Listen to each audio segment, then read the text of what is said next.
આગળ વાત વલસાડની કરવી છે કે જ્યાં હોસ્પિટલની બેદરકારીથી મોતનો આક્ષેપ કરવામાં આવી રહ્યો છે। 15 વર્ષીય કિશોરીનું મોત નિપજ્યું છે, જેને લઈ પરિવારજનોના આક્ષેપ છે। આશ્રય હોસ્પિટલે યોગ્ય સુવિધાઓ ન આપ્યાનો આક્ષેપ છે। મોટી સંખ્યામાં કિશોરના પરિવારજનોએ હોબાળો કર્યો છે। વલસાડ સિટી પોલીસનો કાફલો હાલ ઘટના સ્થળે પહોંચી ચૂક્યો છે। વલસાડની ઘટના છે। વલસાડ શહેરના આશ્રય હોસ્પિટલની બેદરકારી સામે આવી છે। 15 વર્ષીય બાળકનું મોત નિપજ્યું છે, જેને લઈ પરિવારજનોમાં રોષ જોવા મળી રહ્યો છે। હોસ્પિટલની બેદરકારીથી બાળકનું મોત થતા હાલ પરિવારજનો રોષે ભરાયા છે।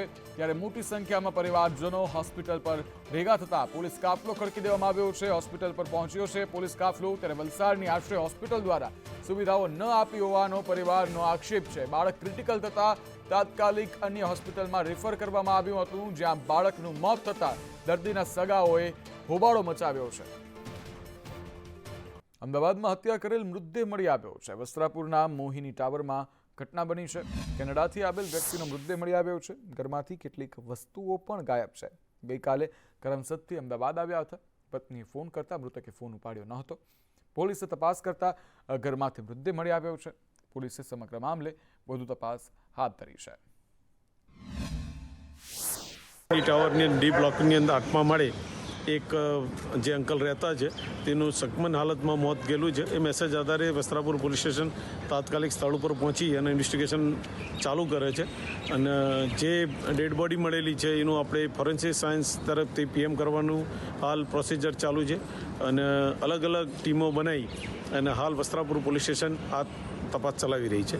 અત્યારે તો અમે એવું માની રહ્યા છીએ કે લૂંટ વિથ મર્ડર હોઈ શકે અને પીએમ નોટ આવ્યા પછી પીએમ નોટનો રિપોર્ટ આવ્યા પછી અમે ચોક્કસ તારણ ઉપર આવીશું। ઉત્તરાયણમાં શિક્ષકોની ભરતીની અસર દેખાય છે। પતંગ પર ભરતી ઝડપી કરવા માટે સૂત્ર લખી અને માંગ કરાય છે। શિક્ષકોની ખાલી જગ્યાઓ ભરવા માટે માંગ કરતું લખાણ જોવા મળી રહ્યું છે। સરકાર સુધી પોતાની વાત પહોંચાડવાનો આ નવો કિમિયો જોવા મળ્યો।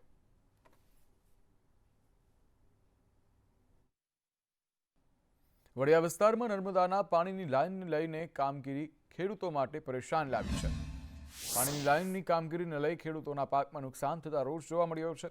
ખેડૂતોના શિયાળુ વાવેતરમાં નુકસાન થતા ખેડૂતોએ કોન્ટ્રાક્ટર દ્વારા થતા કામને અટકાવી વળતરની માંગ કરી છે।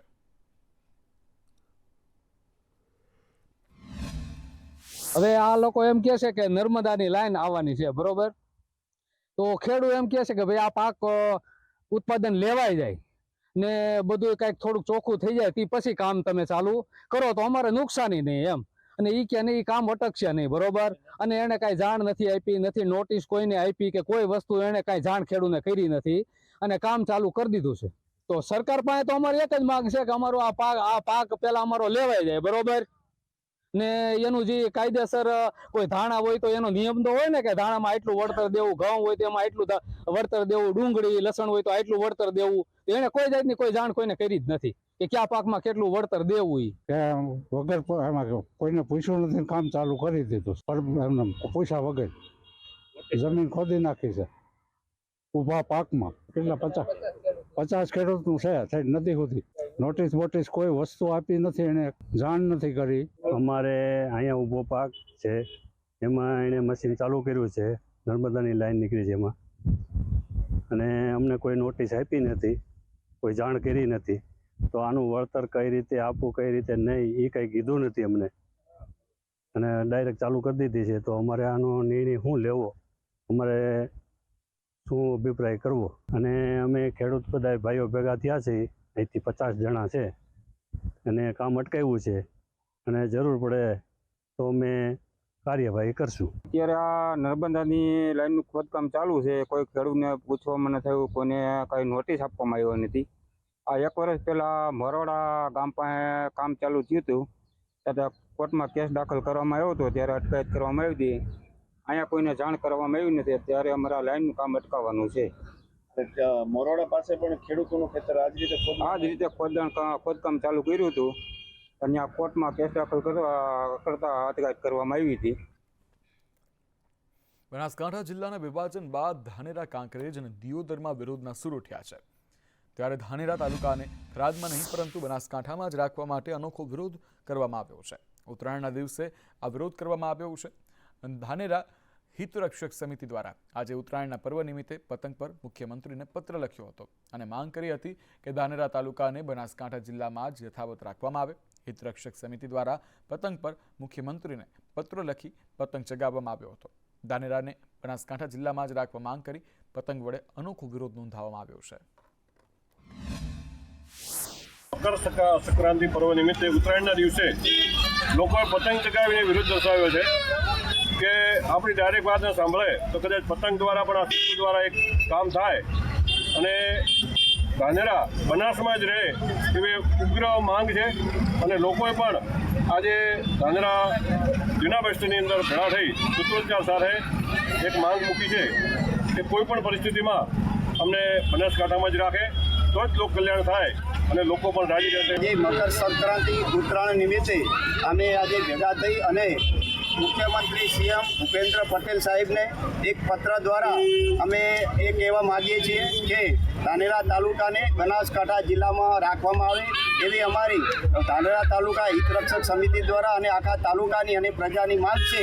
તો એ માંગને સંતોષે એવી અમારી નમ્ર અપીલ છે અને વિનંતી છે.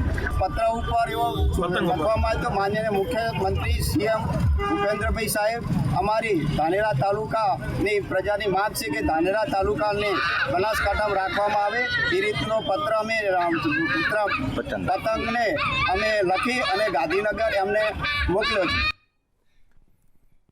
જૂનાગઢમાં સિનિયર સિટીઝન મંડળ દ્વારા વિવિધ સ્પર્ધાઓ ઉત્તરાયણ પર્વની ઉજવણી કરવામાં આવી હતી.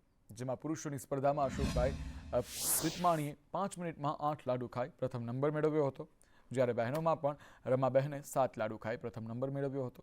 મકર સંક્રાંતિના પર્વને લઈ છેલ્લા 13 વર્ષથી સિનિયર સિટીઝન મંડળ દ્વારા મમરાના લાડુ ખાવાની સ્પર્ધાનું આયોજન કરવામાં આવે છે. આજની સ્પર્ધામાં 16 બહેનો અને 19 પુરુષોએ ભાગ લીધો હતો.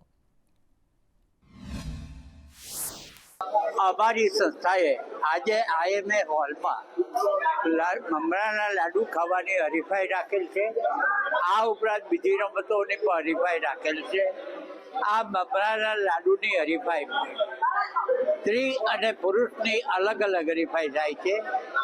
લગભગ અમારા 20-30 સભ્યોએ ભાગ લીધેલ અને 22 જેટલા પુરુષોએ ભાગ લીધેલ. આ હરીફાઈ યોજવાનો મુખ્ય ઉદ્દેશ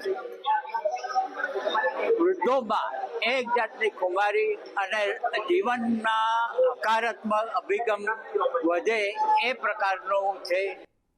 મહાકુંભનો આજે બીજો દિવસ છે ત્યારે 5 પગવાળી ગાય આકર્ષણનું કેન્દ્ર બની છે. લોકો પોતાની ઈચ્છાઓ ગાયને કહી રહ્યા છે.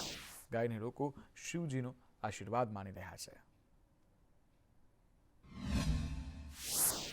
મહાકુંભમાં મોટી સંખ્યામાં શ્રદ્ધાળુઓ તો આવી જ રહ્યા છે, પરંતુ સાથે સાથે અનેક એવા સાધુ સંતો આવી રહ્યા છે, અનેક એવા પશુ પણ આવી રહ્યા છે કે જે સૌ કોઈનું ધ્યાન ખેંચી રહ્યા છે. કરોડો શ્રદ્ધાળુઓનું ધ્યાન ખેંચી રહ્યા છે. જેમાંના જ એક પશુ છે આ ગાય, અથવા તો કહી શકાય કે આ વાછરડું કે જેને 5 પગ છે.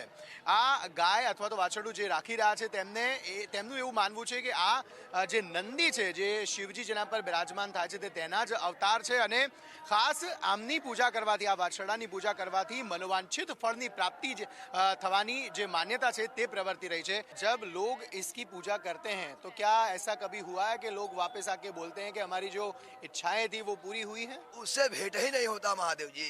ये महाकुंभ है, पता नहीं कौन कहाँ से आया है, कौन कहाँ से आया है, कहाँ चला जाएगा. लेकिन सब लोग ऐसे कान में बोलते हैं इच्छाएं जो है वो.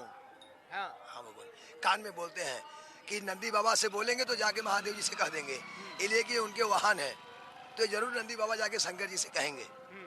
अच्छा, यहाँ पे कुंभ में जब लोग आते हैं तो क्या ये अपनी मानताएं जो हैं वो इनसे कहते हैं? क्या कहते हैं सब लोग, आपसे क्या कहते हैं? हमसे नहीं कहते, इनके कान में कहते हैं देवता. हाँ हमसे नहीं कहते, हम तो पुजारी है, खाली बस खड़े रहते हैं. जिनको जो मनोकामना है इनके कान में कहते हैं. तो आप कैसे भक्ति करते हैं इनकी, क्योंकि ये तो नंदी के अवतार है, मतलब शिव के वाहन है? हाँ, तो भगत के बस में है भगवान. हम इनका सेवा करते हैं, इनका पूजन करवाते हैं, इनको दाना पानी नाश्ता देते हैं, इनकी सेवा करते हैं. हाँ. तो रहना कहाँ होता है? ये वहीं पे रहते हैं या फिर आप ऐसे घूमते ही रहते हैं इनको लेकर? हाँ, जहाँ जहाँ कुंभ लगता है, बड़ा बड़ा दर्शनालुओं का मेला लगता है, वहाँ लेकर जाना होता है. अच्छा, सिर्फ कुंभ में ही घूमते हैं? नहीं, सावन में जाएगा, नवरात्रि में जाएगा, हर मेले में जाता है. जहाँ भक्ति का मेला लगता हो। हाँ भाई, जहाँ भक्ति का मेला लगता हो, जहाँ पर लोग देवी देवताओं को पूजने के लिए आते हैं, वहाँ पे आप जाते हैं। हाँ, ठीक। अब देखो यहाँ से हम लोग शिवरात्रि बाद चले जाएंगे गाजीपुर मेला में। हाँ, वहाँ एक शंकर जी का मंदिर है, हाँ। गंगा जी किनारे। वहाँ नवरात्र में 9 दिन मेला बहुत धांसू चलता है।